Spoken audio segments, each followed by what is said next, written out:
Hey, welcome once again to the Be the Leader podcast. I've got an amazing guest today that I want to introduce you to. Kevin Monroe is with me today, and I'm so excited about this conversation. I have been calling them interviews, but honestly, they're just organic conversations, which I've really enjoyed. And so let me introduce to you a little bit about Kevin first, and then we'll just dive right into it. So Kevin believes that people who find and follow the higher purpose for their life and leadership have more fun. And when we get into our interview, I know you're going to find that is true with him. They also experience greater fulfillment. They make the world a better place and brighter for everyone else.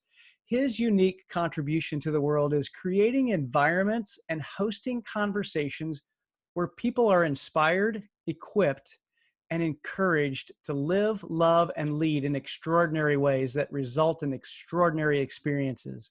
I know this is true with any of my interactions with Kevin, and he also hosts a variety of events and experiences designed to do just that, including the Higher Purpose podcast, the Gratitude Challenge, which, by the way, I just finished, and it was an amazing experience, the Humans First Hangout, which I've also been on, and that's also a great place to go hang out, and This Extraordinary Life. Kevin has had plenty of impressive titles throughout his career, but the ones that matter most to him now are husband, father, papa, friend, and host.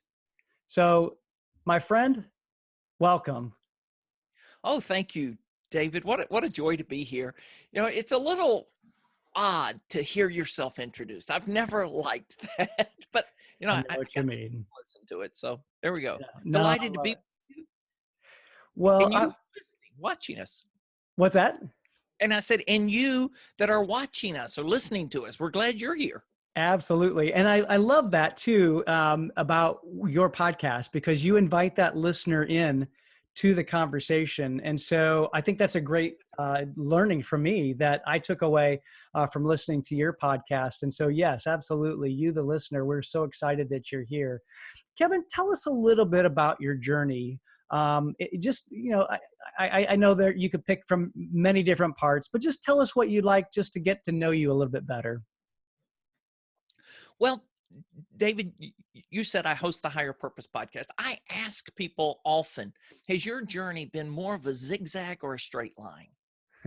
Because mine has been a zigzag. And there was a point in time that, I kind of thought I was the only one that Yeah. had this zigzag purpose or journey in life, that everybody else, since they were in kindergarten, knew what they wanted to do in life and just found and followed that. And for me, mine's very zigzag. Mm. Well, as I've asked that question, I have had one person tell me it was a straight line. Really? Everybody else says it's been more of a zigzag. So I'm not alone. Hey, and if you're watching this or listening to this and you can relate to that zigzag life, you're not alone. Yeah. So, even before we hit record, I was telling you, I'm coming up on 14 years in this business. And in this business, I'm on version 4.0 of what this business looks like. Yeah. So the one thing I can say is a constant, and as I've looked back on life, and those of you that if you're watching this, because this will be shared video and audio, if you're watching this, you can see there's a good bit of gray hair in my head. So when I say that I've had this one identity since I was a teenager, you realize that's been a few years. But since I was a teenager, I knew deep inside that I wanted to make the world a better place, David. That's always been that desire and a bit of a drive Mm. through life. And so that has taken me down a lot of paths as I've sought to fulfill and express that. And I've done a variety of different things, but that was always that North Star, Mm. that I was following and pursuing. So, years ago, I've worked I've worked in several sectors. I've worked in the nonprofit sector. I've worked in the for-profit sector. I've worked in the small business or in Fortune 100. So all of those experiences, and I've even worked in the faith sector very Yeah. early in life. So, I've Sure. experienced a lot of this, Yeah. but it's always been following that North Star. I love it. You talk about zigzagging. It brings to my mind something that I learned, gosh, probably when I was maybe in my early 30s. I learned how to sail a catamaran, and trust me, I was a novice. But the one thing I learned is that if I wanted to get to the other end of the lake, I needed to do something called tacking, and that meant I needed to go maybe to the east for just a little bit, and then I needed to go to the west for just a little bit. I had to be able to kind of go in that pattern. And it's interesting, I've used that as an analogy to be able to talk about our different arrival points and departure points in our lives. And I think that what you're talking about is just that. Is there anything in your career and your background and as a leader that you see as a pivotal departure point for you? Wow. Uh, Yeah. So, I mean, I didn't mean to stump you. Sorry. no. It's just, did you use departure point? I think being fired was a significant departure point. I got one of those stories too. Yeah.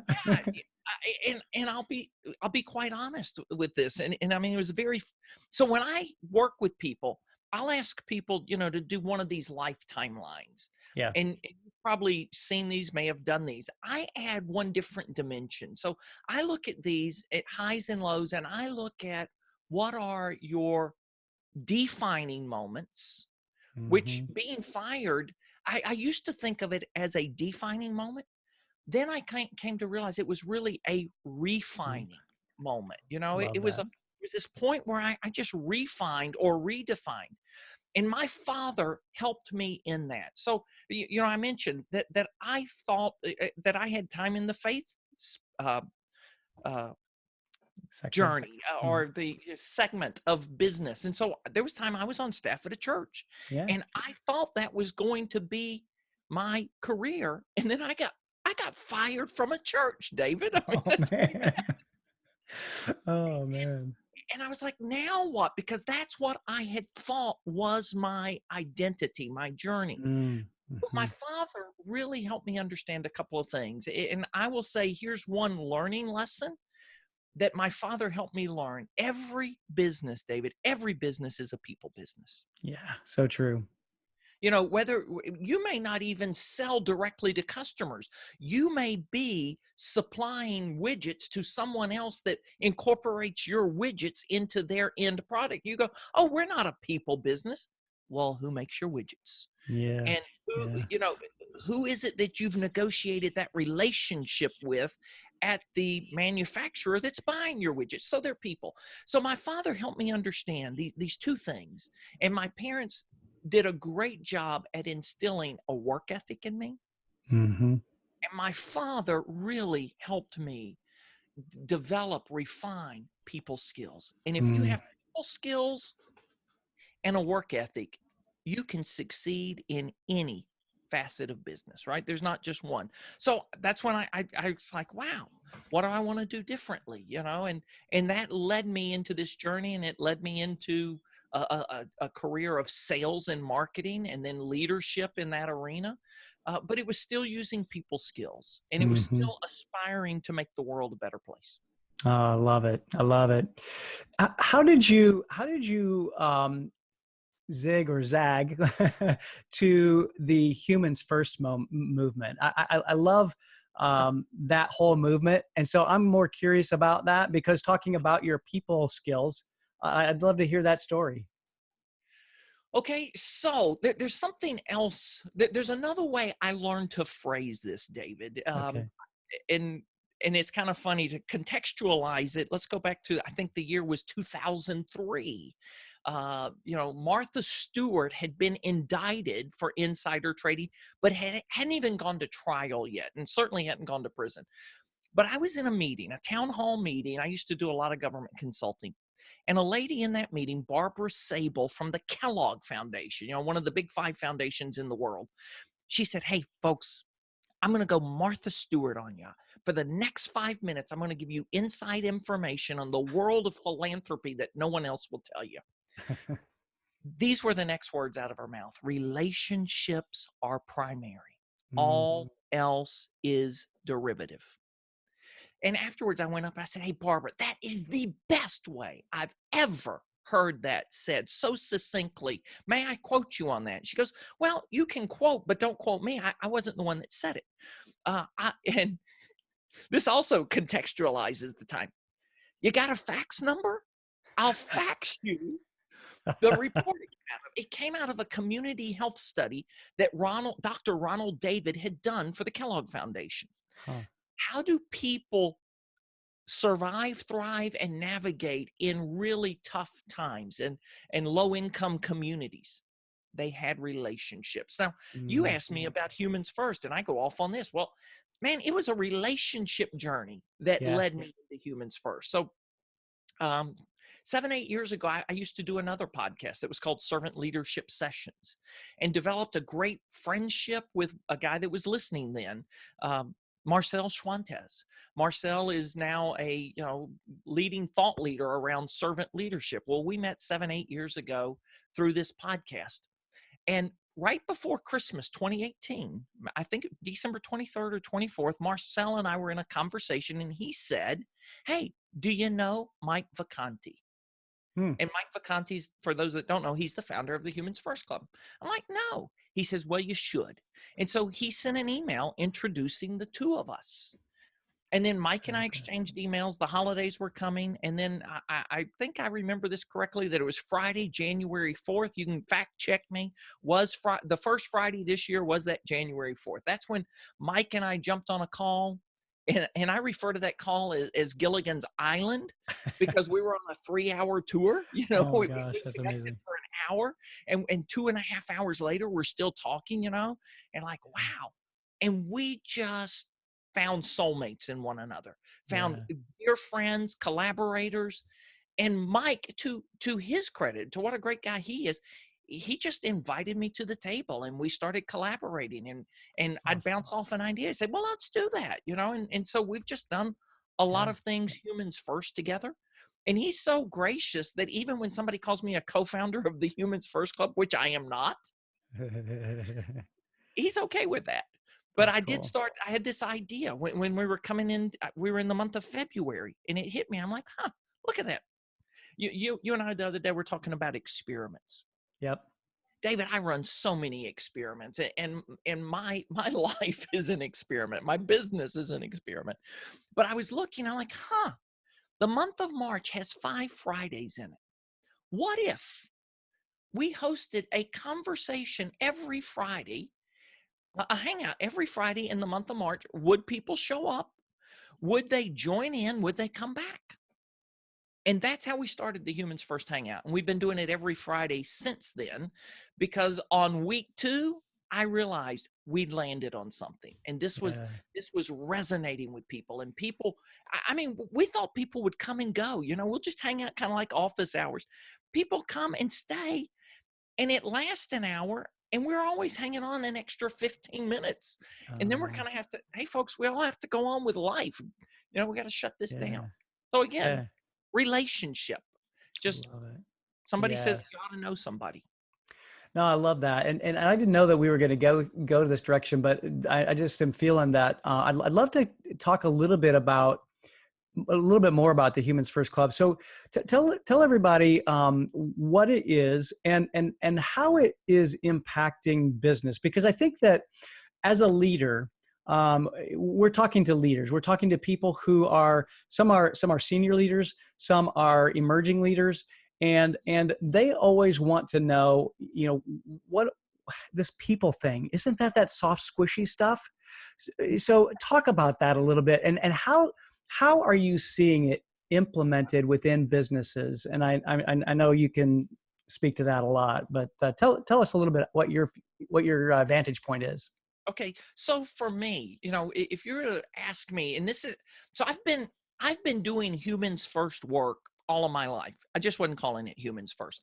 Right. If you were to ask me, even this time last year, I wasn't using humans first language. The first time I kind of got caught or introduced to the humans lens, because I was calling it people first, Sure. right? Yeah. So the work I do is either I work with organizations or individuals that are purpose powered, and there's a big difference between purpose driven and purpose powered, but purpose powered, people first, or values based. Those would be the three sets of words that I would use to describe who's my ideal client, right? It's Sure.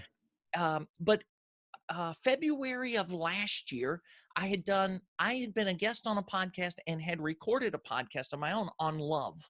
Mm. That led me to be introduced to Renee Smith, who leads the Make Work More Human project for the state Mm. of Washington. And so I've hosted Renee on my podcast. Hosted Renee on my podcast, the Higher Purpose Podcast, and we started talking about this humans first lens. Well, then Renee ends up being a presenting member at the Humans First gathering in Seattle. So that's when I first started getting introduced to that. So humans Yeah. first, it's just this belief that, like I said, I've always had, that every business is a people business. Yeah. And if you are going to thrive, flourish in business, you do it by putting humans first or people first. So the real humans first movement started out of a conversation between Mike Vacanti, Claude Silver, and Mark LeBusque from Australia. Right. And they'd been in a conversation and ended up hosting the very first event in November, I think, 2018 in New York City, just inviting people into a conversation. What does it mean? Mm-hmm. And now this is my language that I'm about to add. This is not, so for me, what does it mean to live, love, and lead in Mm-hmm. human first fashion? What does it Yeah. mean to put people first, humans first? And humans first is really about doing this in the workplace. And how Mm-hmm. do we help people keep humans first? How do we help organizations develop cultures that really honor humans and allow people to bring their whole self to work? Right? Because I've been in so many places where your whole self is not welcome. Yeah. And what happens when people have to start shutting down parts of themselves because it's not welcome at work? Pretty soon you start cutting that off. Right. And you start dying to that part of yourself, and check that at the door and those kind of things. Hey, we're in this arena now. Things have changed. The game has Yeah. changed for you in business. As a guest on my podcast this week said, hey, there's a new deal. Not it's not the New Deal that what was the president that had the New Deal back in the 1930s? There was a New Deal. It's not that New Deal. The New Deal is this: your employees will stay in your organization for as long as you are helping them become the best version of themselves they can become. Yeah. You stop fulfilling that, they're gone. They start Yeah. looking somewhere else. So the new deal is, hey, I'm going to value you as a person, as a whole human, and I'm going to create an environment where you thrive, flourish, grow, and develop. And together, that's going to allow the business to thrive, flourish, grow, and development. That's humans first. Yeah. I love I that. got a bit of a soapbox there, maybe. No, no, no. It's fantastic. I love it. And it's interesting because I have a client of mine who has the CEO recently had that epiphany, and it's kind of been an evolution in his thinking. Mhm. He's about 3 years away from retiring, and one of the things that he's recognized is that it is a people business. It's all a people business. And he came from the numbers side of the business, the accounting, the finance side of the business. He was the CFO, and then he became the president, and now he's CEO. And so I think that evolution of thought is really becoming more prevalent. And I think that as the the generations begin to evolve, and we're mixed in our generations. We have the baby boomers, and we have the millennials, and the Gen Zs. And I think as we all mix, we're beginning to learn from each other. And I think that we're learning to do business in a different way, Yeah, and in a way that is um, where we are today as a society. right. And just honoring people, respecting Yeah. people, and then I would even use the word loving people. I know some people Yeah. are comfortable talking about love in the work context or business context, but it certainly is love. Yeah. And that's what you create a people. Well, so our friend Renee Smith, when I first met her, I went to their website, and it's, well, I took you there a few weeks Yes, ago, you right? did. Yeah. More love, less fear, amazing results. Yeah. More love, less fear, amazing results.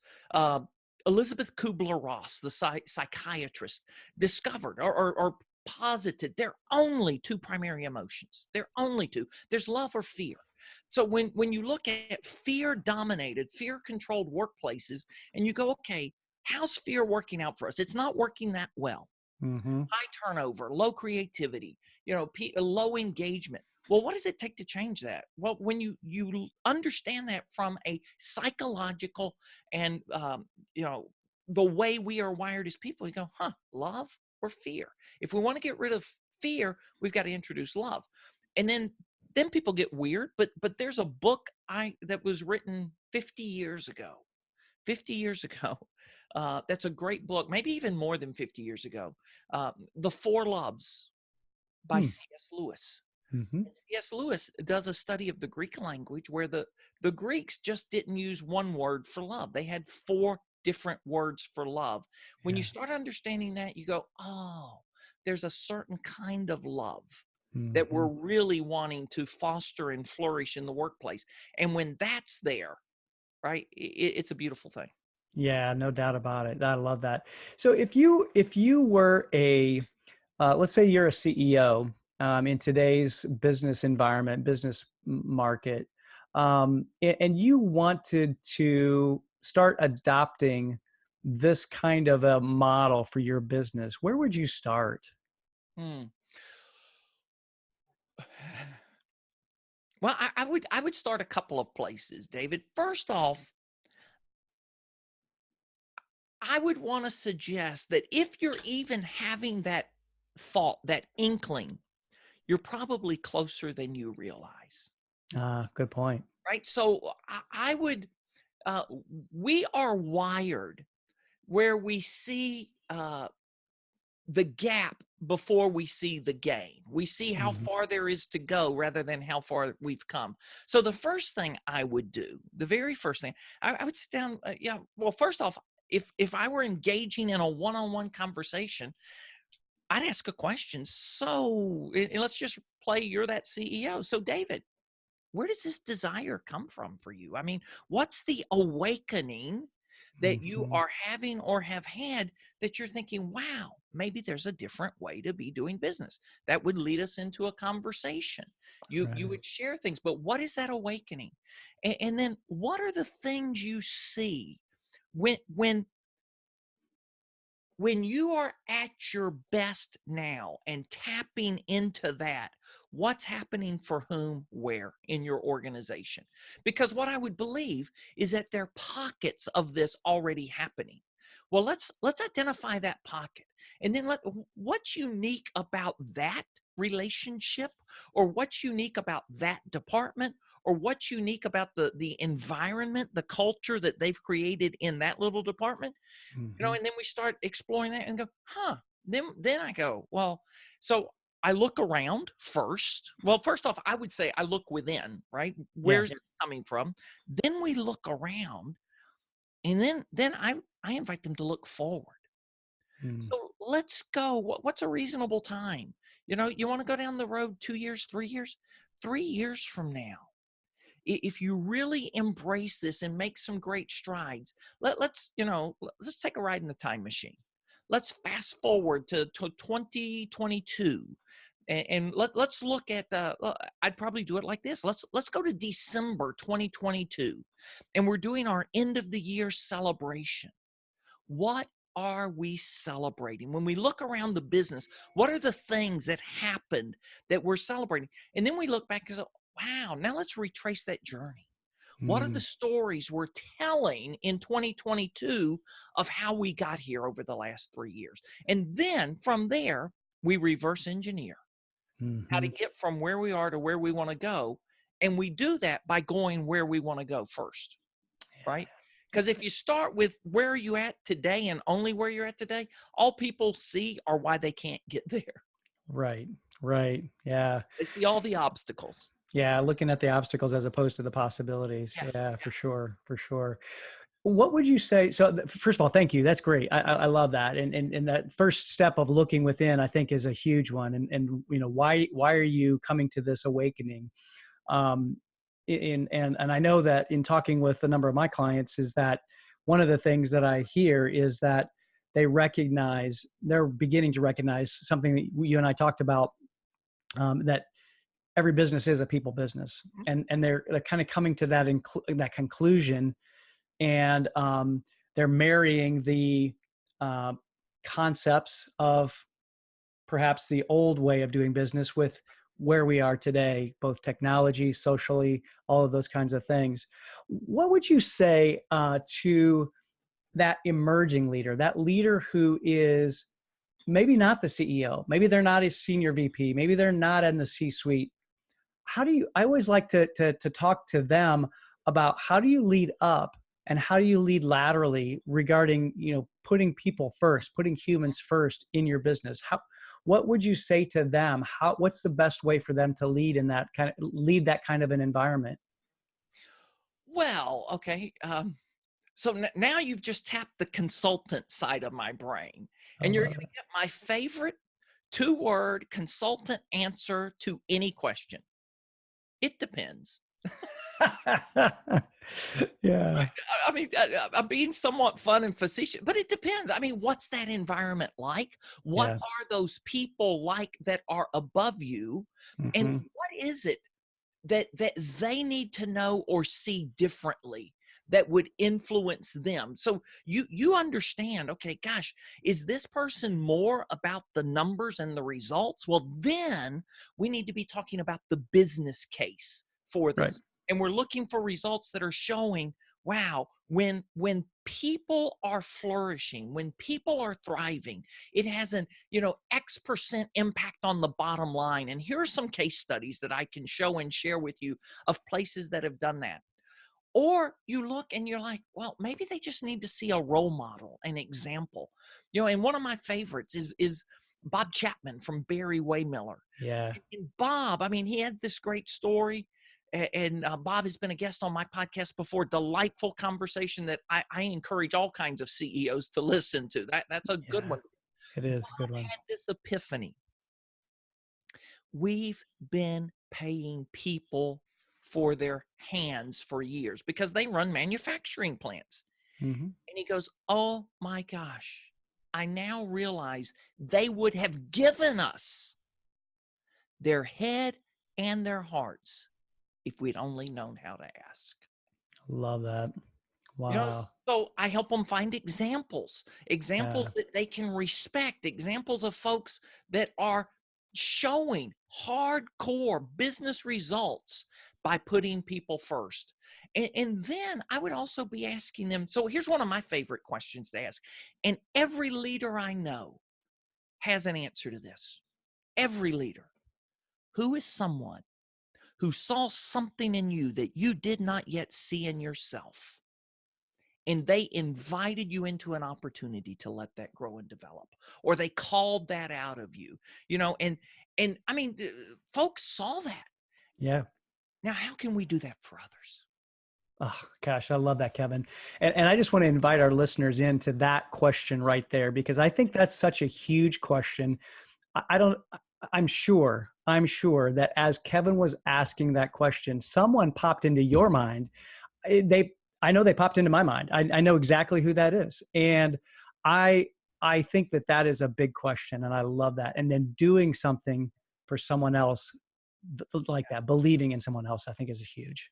I mean, that is such a powerful and profound question. Here's a story. When I do work every year with Project Management Institute, actually, I'll be up your way in October doing a session at their 50th anniversary. But Awesome.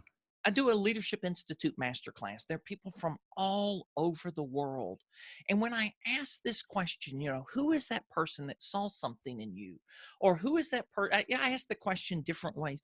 But the stories that come, And there was a lady, she was the class mentor that year. She goes, "Oh my gosh, yeah, I know who that is. Here's what he did. And if he called me today at 3 o'clock in the morning and said, I need this," I'd say, "When do you need me to be there?" And I said, "How long ago was it you worked for him?" 20 years. It's Right? amazing. But there's that, Yeah. hey, you asked me today, I'm there at the drop of a hat. You need Yeah. something, right? There's Yeah. that kind of loyalty in that. And all of us had someone, Hmm. because we just were bumbling our way through, and somebody goes, "Hey, you have talent, you have gifts, you have abilities. Yeah. Let's give you an opportunity to put that to work here." That's awesome. That's awesome, Kevin. So as we're wrapping up here, I know that obviously we've talked about your podcast, Higher Purpose Podcast. Where can people go to connect with you, not only for the podcast, but you professionally as well? Well, there's I have a website, Kevin D. Make sure you use the middle initial D Monroe.com. You can connect with me there. LinkedIn is my favorite social media place to connect. I'm just Kevin Monroe there. Uh, you know, Gosh, I've just got to say, you mentioned this, but this gratitude challenge, go to the Yes. gratitudechallenge.community. That's a different domain. We use .community because we believe gratitude, like the finer things in life, is better together. So Yes. the gratitudechallenge.community. You can join this is something we're doing on an ongoing basis. We'll be doing at least one a month. So you can join the next one by going to the gratitudechallenge.community. Those are the most direct places to connect with me. And Love it. I do reach back. I Yes. respond. Yeah, and he does. So just for those of you who are listening, I reached out and made a connection, and we had an initial conversation. Was fabulous. We set up this time to talk again, and and I want to just touch on that gratitude challenge because I just completed a 10-day challenge, and I have to say, for I've been journaling my gratitude for a little while now, but there's something about doing it in community that actually magnifies the gratitude. Because as I read some of the gratitude posts that others were posting, oh my goodness, I get chills just thinking about it, because it magnifies that feeling within yourself, and the gratitude that you express for whatever it is in your own life Mhm. just gets magnified. And I'm not even sure I can explain it, but I want to encourage everyone, if you're listening, if you're watching, go to the gratitude channel, gratitudechallenge.community, and sign up for the next one. I know you will not regret it. It's an amazing experience. Thank you for saying that, David. And if you're listening and you're wondering, and you're in a leadership role in a company, hey, we could help you do your Absolutely. own company version of the gratitude challenge and set up a private channel. We had folks do this depending on how you use it, but we had a company set up a Slack channel inside their company that was called their gratitude channel. I And love they were that. expressing their gratitude every day. And somebody would just take a lead, and at some point in the day they'd just go, "Hey, gratitude check." And Nice. everybody in the company would pause for 10 seconds. Here's what I'm grateful for today. Here's what I'm grateful for today. You talk about something that changes. We had another company that started beginning every meeting with a gratitude check. Just Love that. begin with gratitude. And they said the energy shifted in their company. So, David, there is just something I believe. Here's what I've discovered doing the gratitude challenge. And I've never said this before, but gratitude is the gateway to and the foundation for an extraordinary life or business, right? And a life of abundance. It starts with gratitude. So, Couldn't agree more, Kevin. And let me just express my appreciation for you, not only for being here today for this conversation, but thank you for living your higher purpose. Thank you for making the world a better place just by your energy, your contributions, and I can't express it enough. I'm very, very grateful. So thank you, Kevin. Thank you, David. And what a pleasure, and thank you for watching, for listening, because Indeed. it's you why folks like David and I do what we do. We enjoy talking to one another, but we really enjoy when we're able to talk to others and engage with others and bring you into the conversation. So thank you. Yeah. Yeah, absolutely. So thanks again to all of you. My thanks to you who are listening to the Be the Leader podcast. I really appreciate your listening in to our conversation. My hope is that you've gotten some inspiration from this conversation that you can take back to your business. And so if you have, and if you do, I'd love to hear about it. Tag me, tag Kevin, post something on LinkedIn, post it in the comments below in YouTube. Love to hear your takeaways and your implementation as well. So thanks again, Kevin. Appreciate it, and thank you, listeners, for watching. Until next time, be well.